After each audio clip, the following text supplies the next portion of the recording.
Foot Express. Foot Express. «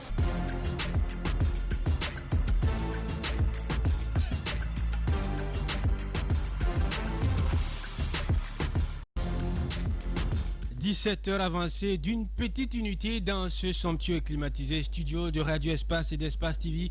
Merci de votre fidélité, merci de n'avoir pas bougé. J'espère que vous n'avez pas touché à votre tuning pendant la pause. Et si vous y avez touché, prière de le ramener, de remettre votre tuning sur la fréquence 99.7 parce que l'envol continue encore pour une destination sportive. 2 heures, on vous l'a dit, jusqu'au port de 18h.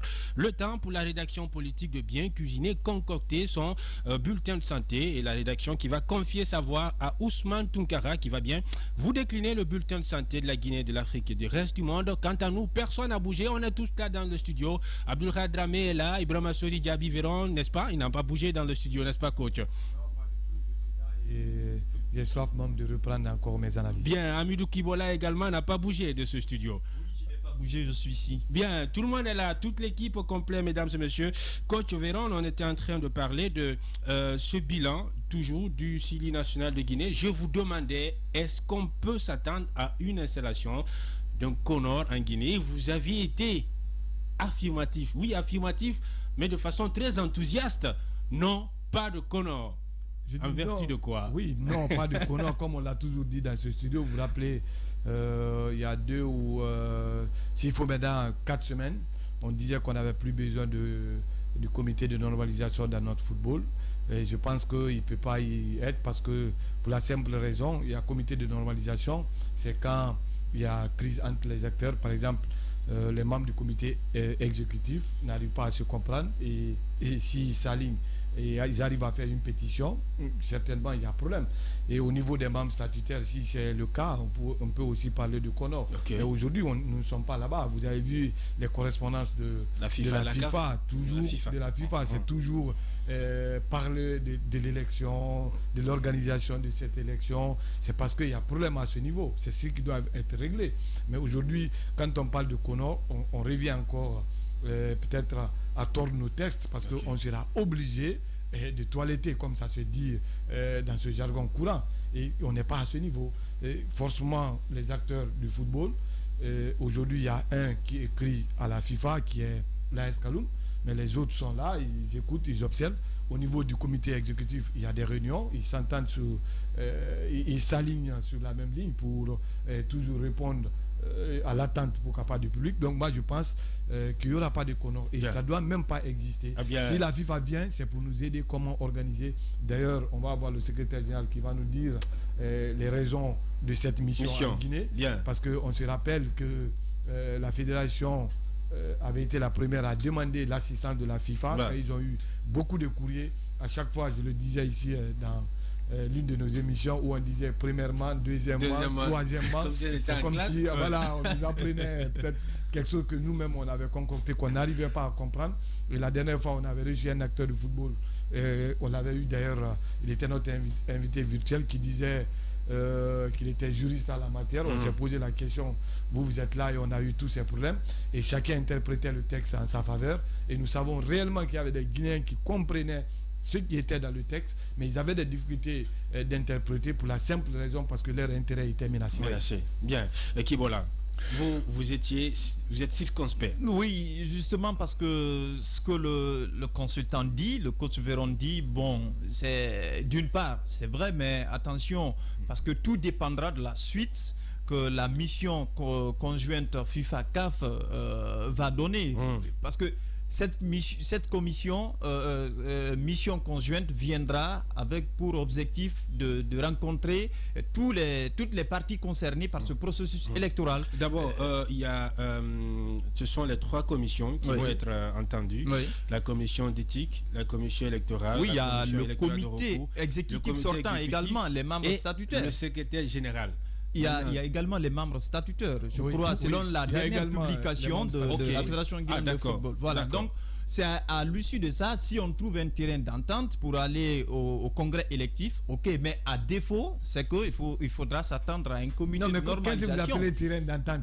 Les textes sont là et c'est clair dedans. Je parle de ça. Je parle de l'application des textes. Voilà, et à chaque fois, on nous rappelle que les textes disent cela. Donc, tout le problème qu'on a eu jusqu'ici, même dans l'interprétation des différents courriers de la FIFA, c'est qu'on trouve qu'il y a des interprétations partisanes par rapport au contenu des courriers qui sont venus.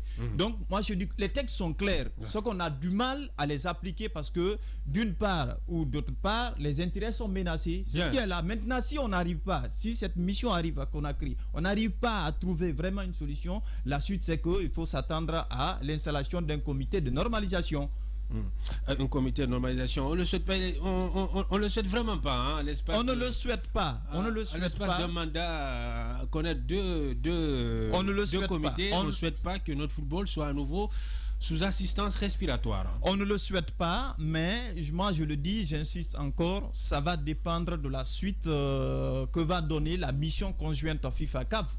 La FIFA nous a écrit à plusieurs reprises. Et puis, je dirais même en citant des points, en se référant des statuts de la fédération. C'est que des statuts édités par la Fédération guinéenne de football ici à la base et dont aujourd'hui les gens ont du mal à interpréter ou à saisir. Mais la FIFA a été claire de sursoir au processus électoral.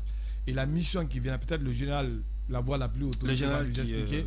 Mais cette mission viendra pour, comme vous l'avez dit, écouter toutes les parties et après voir comment peut-être ils vont nous assister dans l'organisation de cette élection. Parce que le problème c'est à ce niveau, c'est dans l'organisation de l'élection. C'est pas peut-être au niveau entre les membres, entre les membres du comité exécutif.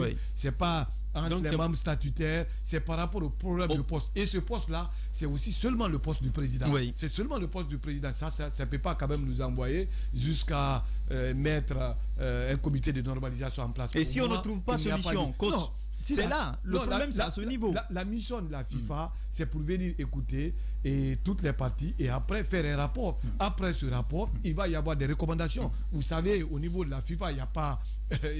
Maintenant, si ces recommandations, là, le courrier qui est venu, le courrier du 17, dans lequel la FIFA a demandé de surseoir à ce processus électoral, je crois, si vous l'avez parcouru, c'est un courrier résumé de tout ce qui s'est passé.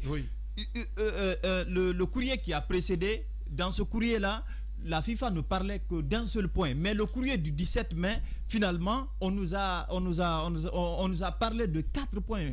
C'était un courrier résumé de tout ce qui s'est passé dans ce courrier, dans ce processus électoral. Mais les gens ont du mal à appliquer les textes. Qu'est-ce que vous voulez? Moi, je dis qu'on ne souhaite pas qu'il y ait un comité de normalisation. Je vous donne un exemple. Il y a eu des problèmes, par exemple, à la CAF. Quand il y a eu des problèmes, la FIFA a envoyé des missionnaires qui ont assisté l'organisation des élections au niveau de la CAF. En Guinée, aujourd'hui, il y a des problèmes. Si on arrive à se comprendre, il n'y aura pas, peut-être, si vous appelez, s'il n'y aura pas quand même l'assistance de la FIFA ou de la CAF, on peut le faire de nous-mêmes. Mais s'il y a problème, aujourd'hui, la CAF et la FIFA, ils ont le plein droit de venir assister ces organisateurs d'élections. Et fait, ça, à ce niveau, ça ne peut pas nous amener au ce que vous devez comprendre. Les textes qui sont là, écoutez, Amidou, le scénario auquel on assiste là, je crois que c'est la même chose que la Côte d'Ivoire a connu. Et finalement, il y a une différence. Non, s'il y a une différence, elle est légère. S'il y a une différence, elle est légère. Même le comité exécutif du côté de la Côte d'Ivoire était divisé. Il y y avait le camp pro-Drogba. Vous pensez que ce n'est pas la même chose chez nous à l'heure actuelle? Non, ce n'est pas la même chose. Ici, par exemple, nous, on a eu un des vice-présidents de la Fédération guinéenne de football à la sortie d'une réunion du comité exécutif où ils ont décidé de soutenir un candidat, où ils ont décidé de demander l'assistance de la FIFA, où ils ont décidé de revoir un peu l'organisation de ces élections. Et aujourd'hui, les réunions là se tiennent. Ce n'est que la semaine dernière où ils sont sortis d'une réunion du comité exécutif. Et souvent, au niveau du comité exécutif, quand il y a crise, il y a la pétition qui est signée tout de suite. Il y a des déclarations. Et à ce niveau, ça ne s'est pas fait. Donc, il faut comprendre. Oui, on a vu le retrait du président Antonio Souaré dans ce processus-là, qui a d'ailleurs facilité tout. Mais le problème, c'est au niveau de la commission électorale et au niveau de la commission électorale de recours, où il y a eu assez de chevauchements, où il y a eu assez de problèmes, où les responsables de l'AS Kaloum pensaient qu'ils n'étaient pas neutres et qu'ils ne pouvaient pas organiser cette élection. Bien. Et après, c'est la commission d'éthique qui a fait face. Et là, vous savez, les contre-mots qui sont venus embrouiller tout et créer encore plus de turbulences. L'AS Kaloum, encore l'AS Kaloum. Oui, non, là, c'est la vérité. Paul, l'AS Kaloum, l'AS Kaloum est dans son droit. Exactement. L'AS Kaloum est dans son droit.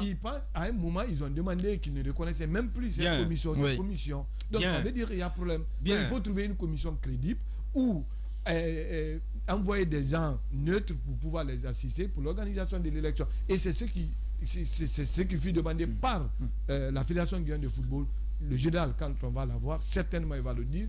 Et ils se sont réjouis de la déclaration de la FIFA, dire qu'ils vont amener des missionnaires pour pouvoir nous assister. Parce qu'aujourd'hui, ça allait être difficile de trouver une commission qui allait organiser cette élection et que tout le monde soit unanime en fin de compte. Parce qu'il y avait des problèmes, il y avait une crise de confiance. Je le disais dans la charpente de cette émission, la Cour d'appel de Conakry a confirmé la sentence prononcée par le TPI de Kaloum dans le dossier. Ibrahima Blasco Barry, Super V et Morton Souma, ces trois anciens responsables de la Fegifoot, sont disculpés de corruption et détournement dont ils étaient accusés. Puis la Fegifoot et M. Soiré sont sommés de payer 500 millions à ces trois anciens dirigeants. Cette sentence sont-elles comme une délivrance? Nous avons Ibrahima Blasco Barry, ancien secrétaire général de la Fédération guinéenne de football, en exclusivité dans cette émission Foot Express. Général, bonsoir, bonne arrivée. Oui, bonsoir. Merci de nous avoir accordé une partie de votre précieux temps. Général, la sentence est tombée après ce feuilleton dont nous connaissons l'issue, même si l'autre est encore très loin de livrer tous ses secrets. Comment est-ce que vous vous sentez? Avec quel sentiment vous avez accueilli ce verdict de la Cour d'appel de Conakry? Bien, moi je pense que cette réponse devrait être classique. Comme tout être humain, lorsqu'on est poursuivi pour des faits qu'on n'a pas commis et que finalement la décision de l'instance judiciaire vous élargit, je pense que je ne peux être animé que d'un sentiment de joie, de fierté, de reconnaissance et de remerciement vis-à-vis de toutes les personnes qui ont autant souffert que moi de ces accusations. Être blanchi dans un contexte comme celui-là ne peut que me faire du bien. C'est pourquoi je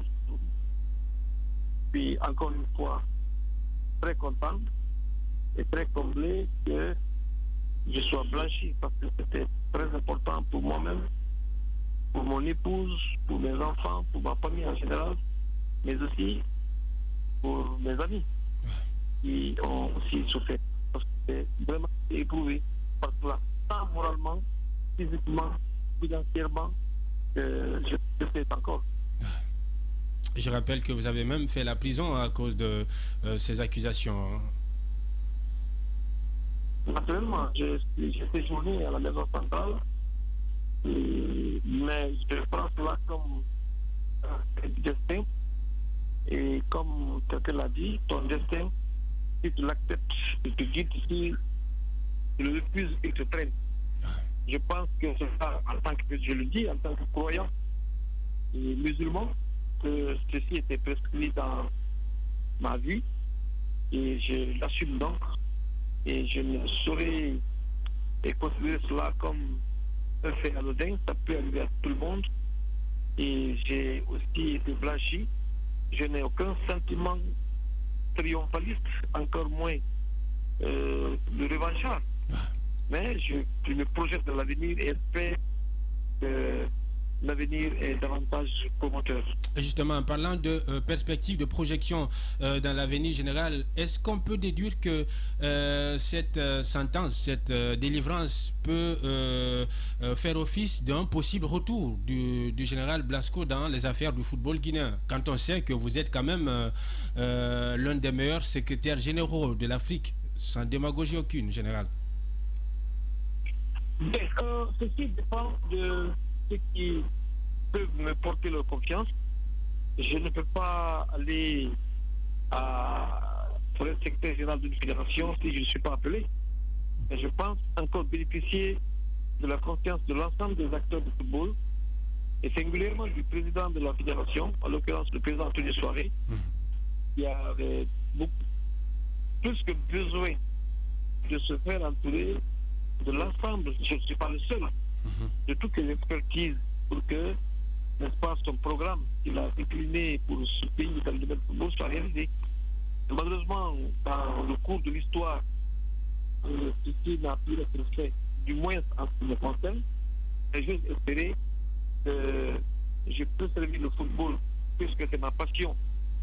Et depuis que j'avais 12 ans, je servis le football que j'avais 12 ans, et j'ai sacrifié ma carrière professionnelle pour le football. Aujourd'hui, je ne suis pas dans le football, du moins dans la structure, mais je suis resté toujours dans le football. Je peux servir en dehors de la fédération, tout comme je peux servir au sein des instances de décision. Mais le plus important pour moi, c'était que l'opinion nationale et internationale, je parle d'international parce que j'ai plein d'amis ici à l'extérieur, sache que vraiment la procédure judiciaire qui avait été enclenchée a été close par le fait que Blasco Barry que je suis, les faits qui m'étaient reprochés ne sont pas constitutifs du délit qui a été évoqué dans la plainte. C'est le plus important pour moi. Le reste de la vie, je continue à avoir confiance au président de la fédération, à ses membres consécutifs, à l'ensemble des membres de la famille de football, pour qu'un jour ou un autre, si je peux être utile à ce football, je le ferai même en dehors des institutions. Bien. Si je peux apporter ma contribution au développement du football de ce pays, je le ferai, et donc je n'hésiterai en aucun moment à mettre mon expertise au service du football de mon pays. Bien. Ibrahima Blasco Barry, ancien secrétaire général de la Fédération guinéenne de football, en direct dans cette émission Foot Express. Oui, coach. Oui, j'ai pour beaucoup d'observateurs que le procès ne devrait pas se retrouver, votre procès évidemment ne devrait pas se retrouver dans un tribunal ordinaire. Vous qui êtes professionnel en la matière, est-ce qu'il était normal de porter plainte contre vous en Guinée ici ou au niveau du tribunal arbitral de sport? Parce qu'on a reçu quand même des invités ici qui pensent que ça ne devrait pas être fait comme ça.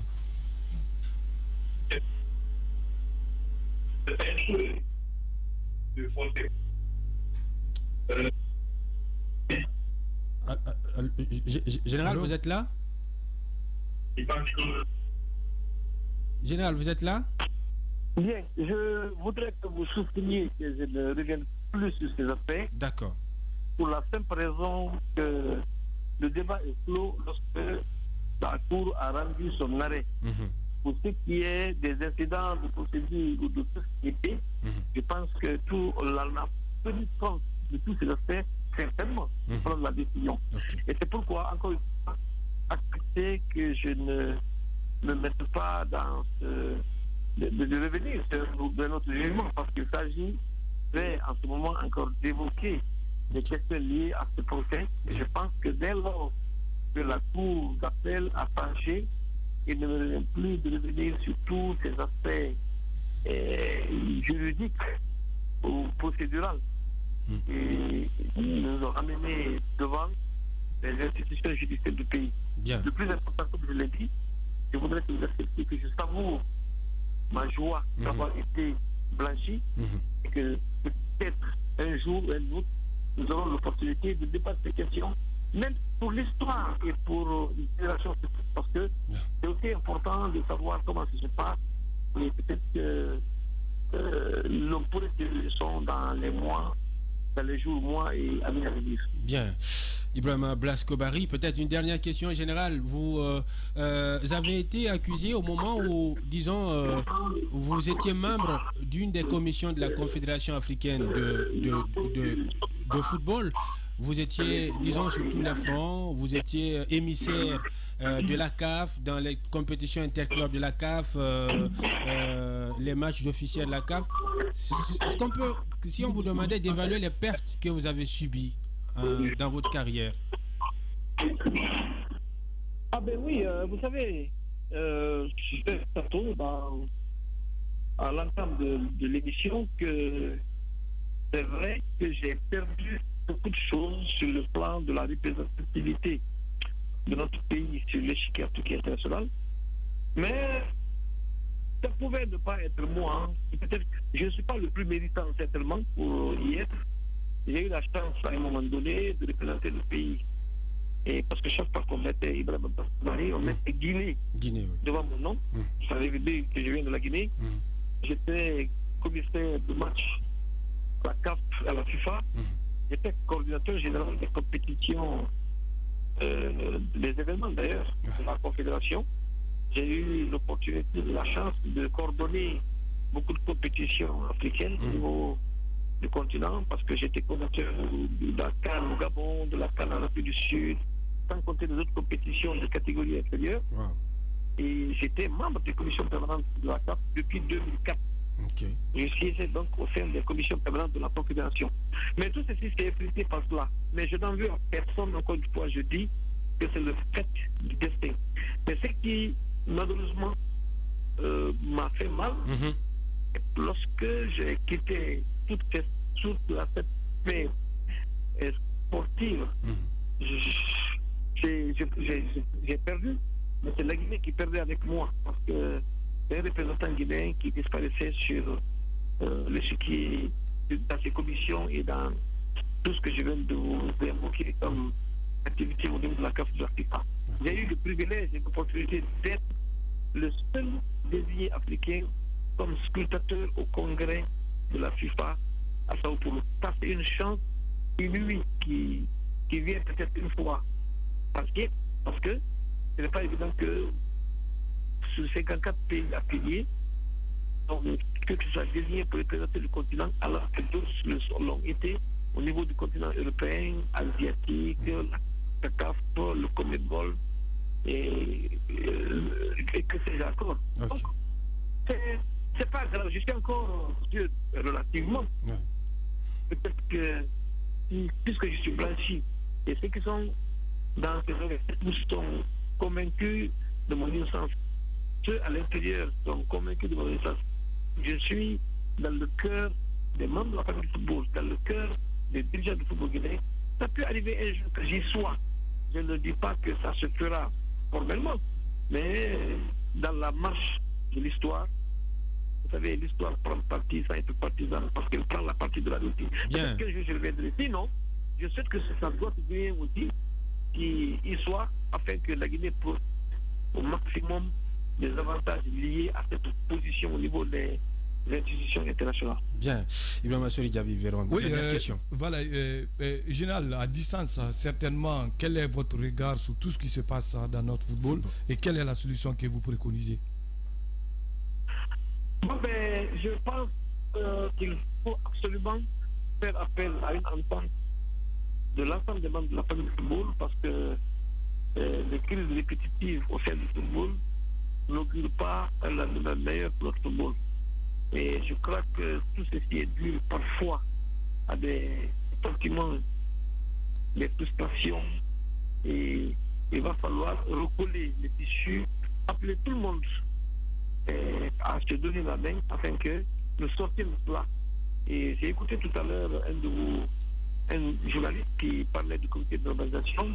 Je dois dire que ceci ne skie pas notre pays, pour la simple raison que nous sommes un pays majeur, nous sommes devenus majeurs pour être administrés de façon transitoire.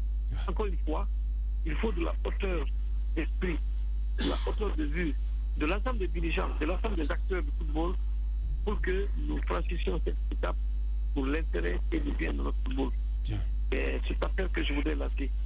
En tout cas, que ceux qui me coûtent sachent que je n'ai aucun sentiment de triomphalisme, encore moins un sentiment de vengeance, ou alors je n'en veux à personne. Comme je l'ai dit, je suis croyant, je l'ai dit le premier jour de mon incarcération, que ma femme, mes enfants, ma famille, ma propre mère est tombée le jour de mon arrestation. Jusqu'à aujourd'hui, elle traîne les séquelles de cela.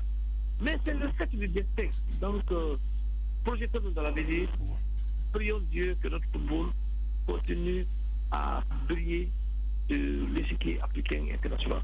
Ouvrir le cœur à l'espoir. Voici le dernier mot de Général, ancien secrétaire général de la Fédération guinéenne de football, Ibrahima Blasco Barry. Il ne nous reste plus qu'à vous dire merci, Général, d'avoir accepté de passer dans cette émission, à moins que vous n'ayez un dernier mot avant de vous quitter.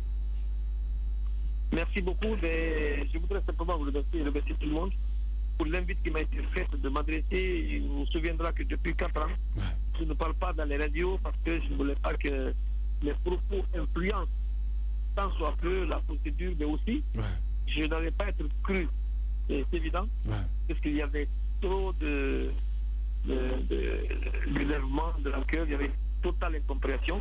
Donc il fallait attendre que ça finisse pour que je dise je remercie Dieu, je remercie tous ceux qui m'ont soutenu et tant à l'intérieur de la fédération qu'en dehors pour que cette décision soit rendue. Merci. Merci, Général, et bonne soirée chez vous. Ibrahima Blasco Barry, ancien secrétaire général de la Fédération guinéenne de football, disculpé par la justice guinéenne. Toujours égal à lui-même. Oui, toujours égal. Classe, élégant dans ses réponses. Bon, il a été très méfiant et il nous a peut-être bloqué tout de suite pour ne pas revenir dans cette procédure-là où il y avait trop de choses à dire. Il a dit qu'au moment venu, il n'a pas voulu. Pour le bien de l'histoire, on va revenir sur tout cela. Tout à l'heure, on a reçu un SMS dans ce studio où un téléspectateur ou un auditeur nous suivait et disent que malgré il a reçu la plainte de la Fédération guinéenne de football à travers le président Antonio Soare, mais qu'il est resté toujours fidèle à Antonio. On le voyait partout avec Antonio et que Antonio a continué selon cet SMS qu'on a reçu à entretenir une très bonne relation avec Blasco, qui a d'ailleurs accepté de continuer à le payer son salaire et tout. Mais comme Général n'a pas voulu qu'on rentre un peu dans ces détails-là, on a ce respect pour notre invité parce que souvent beaucoup se méfient de parler dans les différentes radios pour ne pas amener sur des pistes glissantes.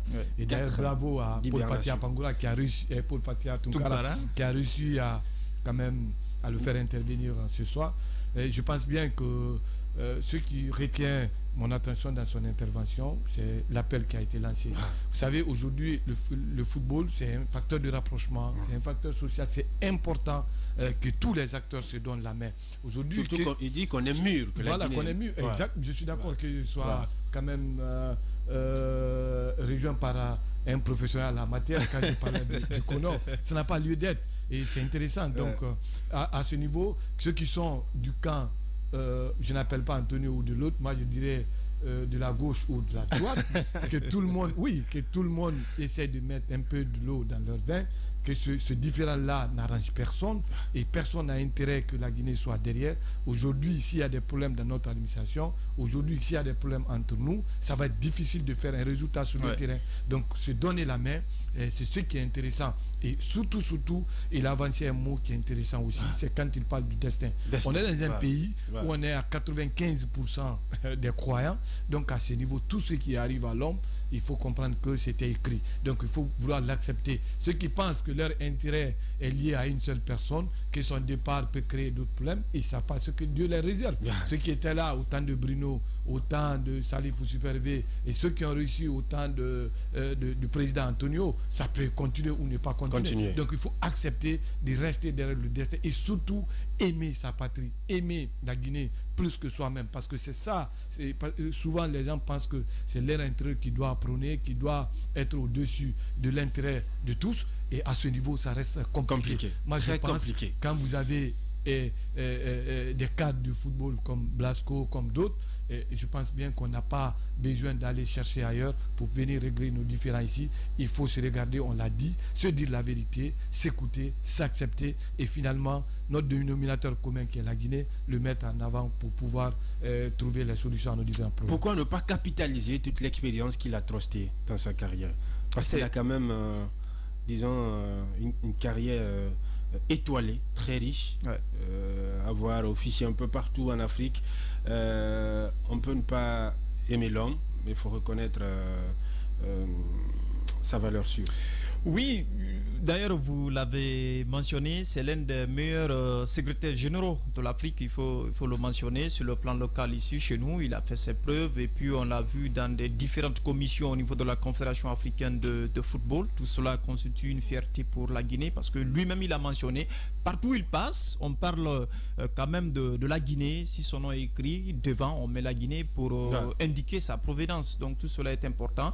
Aujourd'hui, moi je pense qu'il faut espérer que son appel tombe dans des bonnes oreilles pour que les uns et les autres puissent comprendre le bien fondé de ce football-là. Le coach l'a rappelé, c'est un facteur d'union, le football. Ouais. Et quand on joue, quand une équipe nationale joue, tout le monde est derrière, tout le monde parle des mêmes langages. Je pense que cela est extrêmement important. Et l'autre chose, c'est que aujourd'hui, il doit savourer cette victoire, même s'il dit qu'il n'est pas animé par un sentiment de triomphalisme, mais c'est tout à fait quand même important parce que c'est à son vivant qu'il a été déclaré blanchi, qu'il a été il n'est pas reconnu coupable de toutes ces accusations-là. Je pense que c'est important pour lui, pour sa famille, pour ses enfants surtout. Voilà, je pense que c'est très important. On va espérer que cet appel-là tombe dans des bonnes oreilles pour que les uns et les autres puissent essayer de rapprocher les positions. Mais dans l'une de nos émissions ici, on l'a dit, en Guinée, on n'aide pas les gens à grandir. Ouais. Mais on cherche toujours à les enterrer. Ouais. Ce n'est pas parce que Blasco a été maire secrétaire. Moi, bon. Pour les uns, oui, mais non, coach, il l'a fait. Il faut le reconnaître. Non, il a été à son temps. Écoutez, on n'a pas connu quand même ces problèmes administratifs. Écoute, je ne suis pas en train de faire une comparaison et je nie pas. Je dis bien, quand vous faites votre preuve sur le plan national, et c'est le plein droit de vos compatriotes de vous aider à monter d'un cran, à aller sur le plan continental, pourquoi pas à l'international. Aujourd'hui, ceux qui sont aux affaires sont en train aussi de faire leurs preuves. Ouais. Après, peut-être cette mission bien accomplie pour le peuple de Guinée, on doit pouvoir les accompagner et leur aider à aller dans les institutions internationales. Ouais. Aujourd'hui, la Guinée n'est pas représentée à ce niveau. Ouais. Faute de quoi? Parce que nous ne sommes pas trop aidants envers on ne se soutient pas. Voilà, c'est comme ça. Bien. Dans le secrétaire général a un autre, sauf que celui-là, on parle de lui au présent. Il est déjà parti. On va tenter de le rappeler. C'est bien Akoy Kovogui. On va parler de la mission conjointe FIFA-CAF qui va séjourner en Guinée du 21 au 24 de ce mois. Quelle va être la taille de la délégation? Quelles sont les dernières nouvelles en provenance, bien sûr, de la FIFA? À quoi peut-on s'attendre? Comité, bon, moi je n'ose plus en parler parce que Véron risque de me taper dessus. Exactement. Voilà. À quoi peut-on s'attendre? Peut-être à un autre scénario. Le secrétaire général de la Fédération guinéenne de football, colonel Maurice Akoy Kovogui, sera dans quelques instants en direct de cette émission. Foot Express, Abdul Hadramé est en train de repousser les limites de l'impossible pour tenter d'avoir le secrétaire général Akoy Kovogui qui est déjà en direct dans cette émission. Général, bonsoir, bonne arrivée.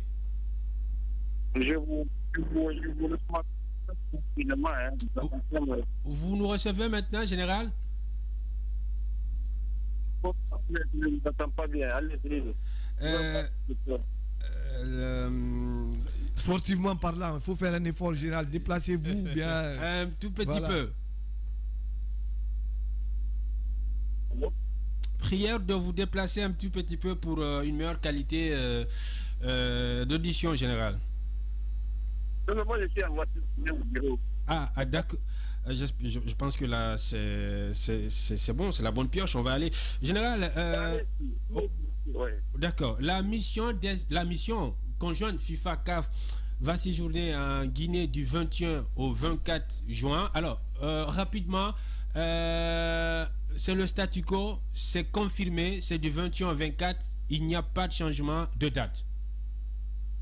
Il n'y a pas de statu quo, la date est confirmée, sauf à de dernière minute, la date du 21 confirmée pour l'arrivée de la délégation et cette délégation doit séjournera en Guinée jusqu'au 24 en 2024. Bien, jusqu'au 24. Alors, général, à quoi peut-on s'attendre à l'issue du séjour de cette visite conjointe FIFA-CAF? Et quelles vont être les parties qui vont, bien sûr, être entendues, écoutées par cette mission? pas bien entendu la question. Je demande à quoi peut-on s'attendre à l'issue du séjour de cette mission en Guinée et quelles vont être les commissions, les parties qui vont prendre part aux différents travaux réalisés par cette commission. Ok. Les 3 commissions, la commission électorale, la commission éthique et la commission électorale des recours. Travailler sur le processus seront terminés. Et au-delà de ces commissions, le comité exécutif sera aussi écouté par la mission, naturellement le secrétaire général.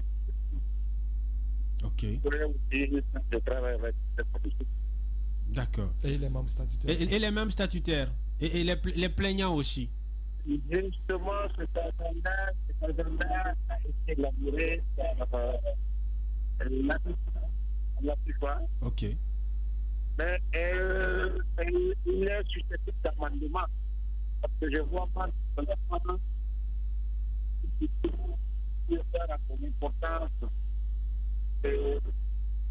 Les acteurs qui ont animé jusqu'ici pour l'avenir de cette question, je vais parler de la situation. Je vois mal que ces membres statutaires soient la marge de la mission. Donc, j'estime que l'agenda va être tellement amendé. Ok. Lorsque nous aussi, nous autres qui sommes ici sur le terrain. Bien. L'administration, nous aurons apporté bien, donc bien, donc ce qui est évident pour couper court général, la mission conjointe va séjourner en Guinée et les travaux vont être essentiellement consacrés au processus électoral, pas plus, pas moins. C'est ça que la mission doit. Ça, c'est pas le possible. Mais la mission vient pour les ententes qui existent entre les membres de la liaison, on va devoir rappeler le secrétaire général, colonel Maurice Akwekowogui, parce que la ligne se dégrade, on est en train de le perdre, ce qui est quand même ce qui saute aux yeux dans son intervention, c'est que le calendrier, l'agenda est amendable. Oui, amendable. Je pense qu'il faut qu'il soit amendé parce que si cette commission conjointe FIFA CAF arrive à Conakry sans écouter les membres statutaires, je pense que voilà, ce serait une partie omise dans cette mission. Vous savez que les plaignants également, mais je trouve que les membres statutaires sont au centre dans ce débat-là parce que ce sont eux qui vont élire le prochain comité exécutif de la Fédération guinéenne de football. Mais comme il a dit, espérons que cela soit une réalité, que cet agenda soit amendé ou amendable. Maintenant, moi je me dis je crois, le communiqué de la Fédération guinéenne de football publié sur sa page Facebook notamment, on parle quand même des membres statutaires. Voilà, parce que on parle du comité exécutif, on parle des 3 commissions, la commission électorale, la commission électorale de recours et la commission d'éthique, mais également on parle aussi des membres statutaires. Voilà. Les dimanches 18h30, 20h, l'actualité.